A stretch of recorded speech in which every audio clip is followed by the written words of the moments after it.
સુરતના બીઆરટીએસ રૂટમાં ઘૂસીને વાહન ચાલકો દ્વારા દાદાગીરી અને હેરાનગતિ કરવામાં આવતી હોવાની ઘણીવાર ફરિયાદો ઉઠે છે। ત્યારે આ પ્રકારની જ વધુ એક ઘટનાનો વિડીયો સોશિયલ મીડિયામાં વાયરલ થયો છે। ઉધના વિસ્તારમાં બીઆરટીએસ રૂટમાં એક કાર ચાલક ઘૂસી ગયો હતો અને 3 કિલોમીટર સુધી બીઆરટીએસ બસને સાઈડ આપી ન હતી અને હેરાનગતિ કરી હતી। બીઆરટીએસ બસના ચાલક દ્વારા હોર્ન મારવામાં આવતા કારને ધીમી કરીને હેરાન કરી રહ્યો હતો। બીઆરટીએસ બસના ચાલક દ્વારા કારની સાઈડ લેવા માટે હોર્ન વગાડવામાં આવવા છતાં કાર ચાલક દ્વારા કારને ધીમી કરી દેવામાં આવી રહી હતી। નીચેના પગલે બીઆરટીએસ બસમાં રહેલા મુસાફરોમાં પણ રોષ જોવા મળ્યો હતો। ઉધના 3 રસ્તાથી લઈને દક્ષેશ્વર મંદિર સુધી કાર ચાલક દ્વારા આ પ્રકારે હેરાનગતિ કરવામાં આવી હતી। 3 કિલોમીટરના રસ્તા પર કાર ચાલક દ્વારા કરવામાં આવેલી હેરાનગતિને લઈ બીઆરટીએસ બસમાં બેઠેલા મુસાફરો પણ રોષે ભરાયેલા જોવા મળ્યા હતા।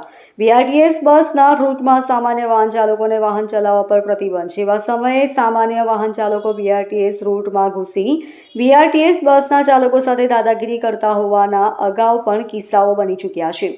થોડા સમય પહેલા જ એક બાઇક ચાલક રોંગ સાઈડમાં બીઆરટીએસ રૂટમાં ઘૂસી આવ્યો હતો અને બસ ચાલક સાથે દાદાગીરી કરી હતી, જેના વિરુદ્ધ પોલીસ કાર્યવાહી પણ થઈ હતી। Bureau report LK star news, Surat.